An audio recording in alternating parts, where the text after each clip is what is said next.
तो ग्वालियर में क्राइम के जो आंकड़े पिछले एक महीने में हमने इकट्ठे किए हैं वो ये सवाल उठा रहे हैं कि ग्वालियर में आखिरकार राज है किसका, पुलिस का, कानून का, या फिर यहाँ पर गुंडा राज है। और इस गुंडा राज के विरोध में राजनीतिक पार्टियां क्या कर रही हैं ये भी हमने अब तक आपको दिखाया। लेकिन आज बंद के दौरान और क्या कुछ हुआ जानने के लिए बात करेंगे सहयोगी दीपक से। दीपक, आज लगातार आप बंद के दौरान नजर बनाए रखे, हालांकि ग्वालियर में वाकई चिंता की बात है, 27 दिन में 11 हत्याएं, लेकिन इसका जवाब बंद के तरीके से देने की कोशिश की, कांग्रेस ने इसे मुद्दा बनाने की कोशिश की।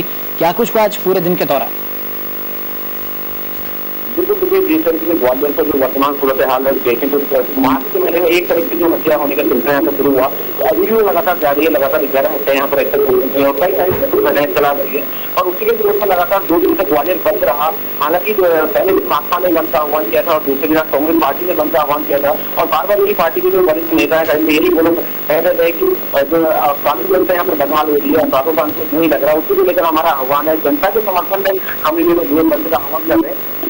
ग्वालियर माहौल देखने को मिला, 25 दिन में कांग्रेस सरकार ने वहाँ पर तोड़फोड़ करी थी, गाड़ियों में वहाँ पर तोड़फोड़ की है। उसके साथ साथ बारे के पास वहाँ पर 3 तरीके से दुकानदारों के दफ्तर वहाँ पर जीता गया है। उससे कहीं ना कहीं जाहिर होता है जिससे भी कांग्रेस बात करती है जनता के समर्थन से बंद कर रहे हैं और इस तरीके जनता के साथ आम जनता के साथ मारपीट वहाँ पर की गई, तो कहीं ना कहीं उनकी नियत पर यहाँ पर सवाल खड़ा होता है आखिर क्या उनका मकसद है, क्या वो कहना चाह रहे हैं। हालांकि उसके बाद कांग्रेस के नेता इसका दोष भाजपा के स्तर पर मारने का प्रयास करे, लेकिन तस्वीर जिस तरीके से बयान कर रहे हैं कांग्रेस के झंडा लेके, जिस तरीके से कांग्रेस कार्यकर्ता शहर भर में घूमते रहे, लोगों में दहशत पहले तो इस हत्याओं को लेकर अपराधियों का भय था, तो आज पूरा आज का दिन लोगों का दहशत भरा यहाँ पर बीता है। काफी डरे हुए लोग थे, दुकान का दुकान तक यहाँ पर बंदी खोलने में जो घबरा रहे थे तोड़ करके। कुल मिला के देखा जाए तो कानून व्यवस्था एक तरीके से सख्ती पर लाने की बात के बच्चे को लोग बंद का आह्वान करते हैं, लेकिन लगातार तोड़फोड़ की गई, लोगों में भय का माहौल दोबारा से किया गया। जी बिल्कुल दीपक, पूरी बातों को, हालांकि इन सभी बातों को नकारते रहे कांग्रेस के नेता, लेकिन तस्वीरें हमारे पास में और हमने दर्शकों तक वो पहुंचाई भी है।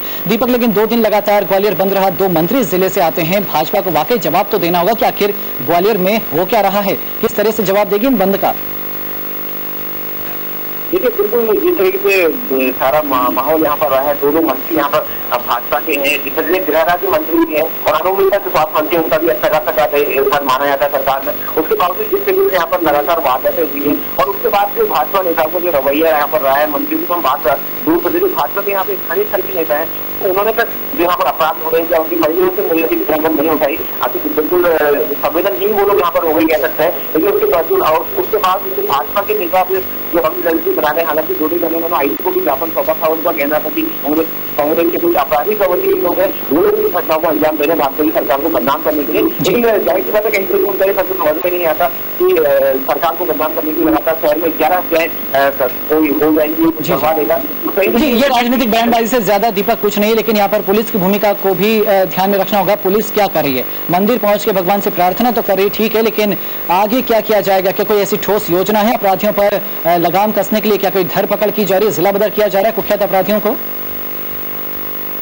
देखिए पहले दिन भी जब यहाँ पर आपराधिक वारदात एकदम से बड़ी मार्च की मंदिर शुरू से पुलिस का यही दावा था कि हम अगले 2 दिन में वारदात का खुलासा कर देंगे और हर वारदात के बाद पुलिस के बाद जो फिर बैठा रहता यही जवाब बोला था कि हम जल्द वारदात का खुलासा कर देंगे। लेकिन पूरा मार्च निकल गया, 11 हत्याएं यहाँ पर हो गई, कई दूर की घटना यहाँ पर हो गई, एक बार मिलकर हम खुलासा करना है, पुलिस नाकाम रही है। और हालांकि बार में दावे तो कर रहे हैं, हालांकि ग्वालियर में लगातार अपराध बढ़ने के बाद पुलिस मुख्यालय के आदेश पर यहाँ पर एसडीएफ और एडीसी इंटेलिजेंस से यहाँ पे डेरा डाला था, वो लोग भी यहाँ पर अधिक काम कर रहे हैं और अपराधियों की भरभर का प्रयास कर रहे हैं। और माना जा रहा है जिस तरीके से एसडीएफ के जवान यहाँ पर आए हैं, तो माना आने वाले कुछ दिनों में कुछ नारी बदमाशों का एनकाउंटर की भी यहाँ पे संभावना है, ताकि अपराधियों के मन में एक दहशत बनाई जाए कि वो अपराध ना करें। लेकिन फिलहाल क्या स्थिति सामने निकल के आती है ये तो समय बताएगा, लेकिन फिलहाल पुलिस की जो कार्यप्रणाली कहीं ना कहीं सवालों के घेरे में जरूर है। जिस तरीके से मंदिर जाके वो लोग पूजा करते हैं, लेकिन अगर पूजा करने से कुछ सभी लोग जानते, लेकिन अगर पूरी मुस्तैदी के साथ जी दीपक नेता यदि ऐसी हरकत करें तब तो समझ में आता है, लेकिन यदि पुलिस के आला अधिकारी भगवान की शरण में पहुंचेंगे अपनी हिम्मत और शक्ति को भूल करके, तो वाकई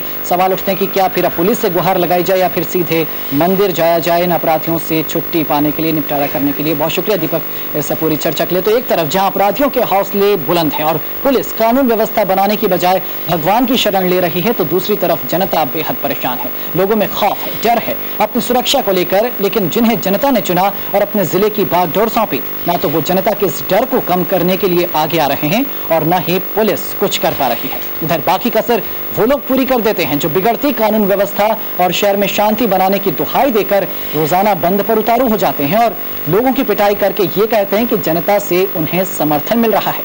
लेकिन हम कहना चाहते हैं कि ऐसे बंद से जनता का कोई भला नहीं होना है।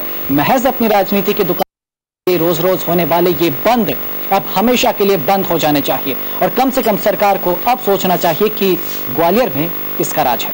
विशेष में आज इतना ही। नमस्कार।